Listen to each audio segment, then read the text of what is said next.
Իմ հետևում Սարի թատրոնի դահլիճն է, այսպես ասած, դա կարելի է դահլիճ համարել։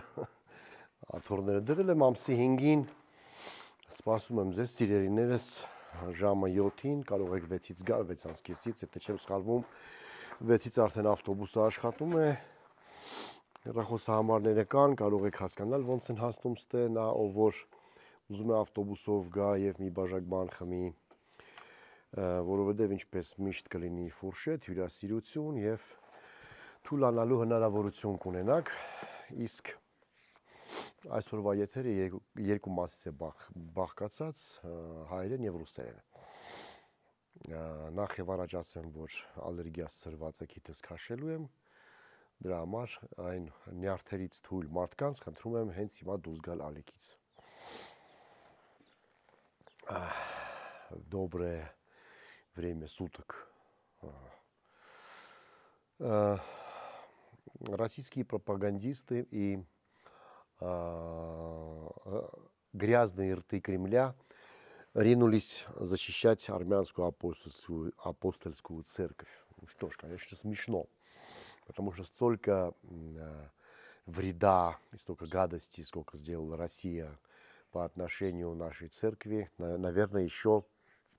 плюс еще можно к этому приравнять Турцию и Азербайджан сегодняшний, да? Ну, я их как-то рассматриваю вместе. Но Турция и Азербайджан были всегда откровенными врагами армянской культуры, армянской церкви. На протяжении веков всегда уничтожались церкви, всегда снимались кресты, вербовались священники, фальсифицировалась история, со стен церквей стирались армянские надписи. Сегодня тоже в Арцахе почему-то не оказалось ни одной армянской церкви, все они албанские какие-то, да. Более того, ну, скоро, наверное, станут мечетями, так как в Турции стали очень многие наши памятники. Да ладно, да бог с ними. Это откровенные враги, мы о них знаем. Но вы, кремлевская мразь, ринулась защищать нашу церковь. Можно подумать, что вот мы вот все взяли сейчас кирку, лопату, там, ломы и начали рушить эти церкви. На протяжении всей советской власти вы убивали священников, господин Кремль, я вот к вам вот обращаюсь, да, вот как такой собирательный образ. Вы ссылали наше духовенство в Сибирь, вы вербовали наших священников, вы, когда в 50-х, по-моему, где-то в конце 50-х открылся Эчмиадзин, то вы по-моему, из Болгарии привезли сюда, транспортировали как бы сюда Вазгена Первого. Я не верю, что при советской власти какой-либо священник или какой-либо католикос, тем более руководитель церкви апостольской, мог бы быть не вербован со стороны КГБ. Просто Вазген был более порядочным, чем этот. Потому что народ больше любит. Вы со времен еще царской России закрывали эти церкви. Вы не разрешали, чтобы в этих церквях были бы армянские школы. Вы преследовали наше духовенство. Столько церквей, сколько вы разрушили, может с вами конкурировать только Турция. И сейчас на этом фоне вы вдруг решили защищать нашего католикоса и критиковать власть, что она хочет типа разрушить церковь. Разрушить церковь власть не хочет. Власть просто хочет поменять этих священников на более себе удобных. Хорошо это или плохо, это не ваше собачье дело. Я об этом говорил. Можете перевести то, что я говорил на армянском, и радоваться. И еще один факт, что вы очень так бурно отреагировали на критику Азербайджана, который заступился за своих 6, не то 5 убитых граждан. И вам не понравилось, что Азербайджан ведет сейчас независимую политику и делает какие-то выпады против России. А ведь вы аплодировали свои грязные, кровавые ладошки, когда Азербайджан при вашем содействии опустошил Карабах и сделал там этническую чистку. И вам, кретинам, казалось, что вот после этого Алиев будет у вас в долгу. А хуй вам не пряник? Это я так просто от Гейдара Алиева, я более воспитанный. Не употребляю такие слова. Да. И сейчас мы видим, что я всегда знал, что в политике нету благодарных, неблагодарных, там, не знаю, обязанных, необязанных. Всегда политики делают то, что выгодно их стране. Азербайджану выгодно вас кинуть, плюнуть вам в лицо, отхаркнуть Путину в рожу. И он это делает. Позвольте, от моего имени только, я даже не рискую это сделать от имени своих подписчиков, поздравить своих соседей, что вы делаете такие выпады против России. Мне это чисто приятно. То есть я-то вас ненавижу, в принципе. У нас очень много проблем нерешенных, и вы еще перед историей должны ответить, и перед нашими арцахцами, которых вы выгнали с их насиженных мест, с их родины. Но этот факт неприятен. Скажу, что հայերեն ասած ասում միթիս յուղանը ստել սենց բանից սրտիս վրա, հա, որ հիմա նմանատիպ գործողությունների անցել Ադրբեջանը։ Դե ինչ, ստեղից կարելի է եզրակացնել, որ Ռուսաստանի դիրքերը կամաց-կամաց թուլանում են ոչ միայն Ադրբեջանում, այլ նաև Հայաստանում։ Ադրբեջանը ընդհանրապես ոչ ՕԴԿԲ-ի անդամ է, ոչ ԵԱՏՄ, ոչ եսիմ ինչ։ Թեպետ ղեկավարը դա նախկին ԿԳԲ-ի ղեկավարի տղան է, Ալիևը, որը որ Մոսկվայում է սովորել, որի կապիտալի մասը ըստ երևույթին եւ Ռուսաստանում է, որը որոշ չափ Ռուսաստանի հետ կապված է, բայց Ադրբեջանի ժողովուրդը ավելի հասուն է այդ թեմայով եւ ատելա Կրեմլը դեռ Ղարաբաղյան առաջի պատերազմից, այսպես ասած, եւ սովետի ժամանակ էլ առանձնապես տենց ոչ Ադրբեջանը, ոչ Վրաստանը տենց ռուսների հետույքում չէին ապրում, ինչպես մենք։ Դե ինչ։ Եզրակացությունը արված է, հիմա հերթը մերն է, այսպես ասած։ Իհարկե մեր իշխանությունն էլ է փորձում ինչ-որ բաներ անի, ինձ տենց է թվում, միգուցե ես սխալվում եմ, թեպետ իհարկե առանց ռուսների ցանկության Նիկոլ Փաշինյանը երբեք չէր գա իշխանության, որովհետև Սերժ Սարգսյանը էլի Ռուսաստանից ուղղորդվող մարդ էր, նախագահ էր եւ եթե Ռուսաստանից լիներ հնահանգ միանգամից Գյումրիից Երևան տանող ասֆալտը հեղեղել արյունով եւ այնտեղ մի 2 կիլո տենց ուղեղ թողնել, ասենք, պոչկա կամ ձեր կամ ոտ բան, դա կաներ իհարկե։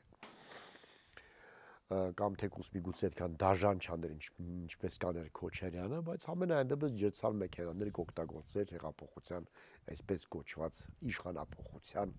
հենց առաջին իսկ օրերին, բայց չարեց, մենք հիշում ենք ինչպես սկսվեց հեղափոխությունը, Ֆրանսիայի հրապարակում 15-20 հոգի մարդային, հա, ու տենց դեռ ոչ մեկ չէր պատկերացնում, որ երբևիցե կարող է այդպիսի ալիք բարձրանա եւ դուրս գա հունից, հա, որ հետո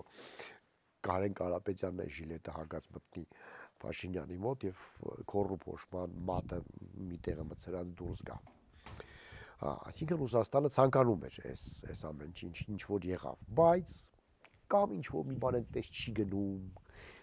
կամ կուլիսների հետևը ինչ որ խոսակցություն կա, որ մենք չենք հասկանում։ Համենայն դեպս ես հուսամ, որ մեր այս իշխանությունը կամ մյուսը, որ 26-ին կձևավորվի, Աստված տա, կամաց ավելի հստակ քայլեր կանի Ռուսաստանից հեռանալու։ Եվ դա բացարձակ բան չի, էլի, այդպես աքսիոմա չի, որովհետև Ռուսաստանից հեռանա պետք է անպայման մտնի Թուրքիայի հետևը։ Այդպես չի, որովհետև մենք տեսնում ենք, որ այստեղ կամաց ակտիվանում է արևմտյան ազդեցությունը, ուժերը։ Իհարկե ես սիրահարված չեմ արևմուտքին, ասեմ, որ երբեք չեմ սիրել Շարլ Միշելին, որի օրոք դատարկվեց Ղարաբաղը, նույն Մակրոնի հանդեպ էլ այսպես էմոցիաներ չունեմ առանձնապես։ Ֆրանսիայի հանդեպ ունեմ, Ֆրանսիան համարում եմ իմ երկիրը, հա, լավն է, դուրս գալիս է, միակ քաղաքը դա Փարիզն է, որ կուզեի վերադառնալ միշտ։ Բայց իհարկե էլի չեմ կարող չնշել, որ Ղարաբաղը դատարկվեց հենց նաև իրենց լռության եւ պատճառով։ Եվ պետք է այստեղ ասել, որ Ղարաբաղի ղեկավարությունն է մենակ մեղավոր, որ չթողեց, որ արևմուտքը խառնվի։ Չէ, ցանկության դեպքում կխառնվեն։ Երբեք մեծ երկրները եւ մեծ խաղացողները չեն նայում, թե այս ղեկավարությունը ինչ է մտածում կամ ժողովուրդը ինչ է մտածում, կանում այն ինչ որ ուղղակի պետք չէր։ Իրանց համար գլխացավանք էր Ղարաբաղը եւ այդ հարցը լուծեցին, այսպես ասած, Նիկոլ Փաշինյանի ձեռքերով։ Բայց փաստը մնում է փաստ, որ այսօր Ռուսաստանի դիրքերը այդտեղ թուլանում են եւ մենք պիտի հնարավորին չափ, ասենք, այսպես դրան պատրաստ լինենք, որովհետեւ մենք գիտենք, թե որքան են կապված Ռուսաստանի հետ մեր տնտեսությունը, մեր ամենի էներգետիկան եւ այլն։ Դա է, եւ ինչ-որ բան էլ է ուզում ասել, ես հիշեմ, հա, նախ եւ առաջ լայք չմոռանաք դնել, չմոռանաք գրանցվել ալիքին, չմոռանաք, որ ներքևում Patreon ունեմ, կարող եք աջակցել եւ այդ փողերը բոլորը նաեւ ոչ մի մասը բացի իմ ապրելուց, որը որ միակ եկամուտն է, գնում է նաեւ Սարի թատրոնի աշխատանքի վրա, հա, եւ ամսի 5-ին ես սպասում եմ իմ հանդիսատեսին ժամը 7-ից այստեղ։ Այդպես, Ռուսաստանի ագրեսիան, ագրեսիվ խոսույթը հիմա ավելացել է, մենք տեսնում ենք, որ Սալավյովները եւ այլն իրենք այսպես շատ են ակտիվացել եւ այնտեղից էմիսարներ են ուղարկում, հանձինս Տաշիր Սամվելի, որ այստեղ ինչ-որ մի բան տենց այսպես ասած սկսեն էլի, ես շատ եմ ափսոսում պարոն Կարապետյանին, որովհետև դե այսպես թե այնպես հայ մարդ է, այսպես թե այնպես հարուստ մարդ է, ազդեցիկ մարդ է եւ իրեն սպասում է, իհարկե չեմ ուզում կռամ, հա, Աստված ոչ անի, բայց Ռուբեն Վարդանյանի ճակատագիրը, այսինքն ոչ թե նա կնստի Բաքվի բանտում, այլ նու չկպչանա, ես չգիտեմ, կթողեն իրանց տեղից, չեն թողի, ոնց կլինի, ոնց չլինի, բայց եթե նա չկարողացավ անել այն ինչ որ նրան հանձնարարված է, իրան ոսկեղենիկ հայերենով ասած կգառլխեն ուղակի, որովհետև մենք գիտենք, որ նման հարստություններ կուտակող մարդը այն էլ Ռուսաստանում չի կարող կապված չլինի Ռուսաստանի օլիգարխիկ էլիտայի հետ։ Իսկ օլիգարխիկ էլիտան դա Պուտինի ջեբի շներն են բոլորը եւ իհարկե Վլադիմիր Պուտինը չիների։ Նու մեզ չիների ու չիներել արդեն, բայց բոլոր են էմիսարներին, որ նա ուղարկում է այստեղ եւ անհաջող չեն հաջողում, իհարկե իրեն սպասում է շատ վատ բաներ։ Ափսոսանքով եմ դա ասում, որովհետև ի վերջո ամենավերջի մարդը ստեղ չի հարստացել, ստեղից ինձանից չի գողացել, ինչպես ասենք Քոչարյանը կամ մյուս, ասենք, մեր օլիգարխները, իմ ծնողների թոշակը չի կերել, հա, դե արե ինչ որ արել է, եւ աշխատատեղեր ունի, շատ բան է արել, ասենք, ինչ որ տես բաներ է ստեղծել, հա, ու ասենք հիմա եթե փչանա լավ չի։ Եվս մեկ հարուստ եւ ազդեցիկ մարդ աշխարհում կկորի այնպես, ինչպես Ռուբեն Վարդանյանը։ Դա է իմ ափսոսանքը։ Իսկ մենք պիտի հասկանանք, որ Ռուսաստանը կամաց հեռանում է այստեղից, չգիտեմ իշխանությունը դա հասկանում է թե չէ, ну երևի թե ինձանց ավելի շատ բան գիտի, որովհետև գիտի ինչ որ ինֆորմացիա ունի,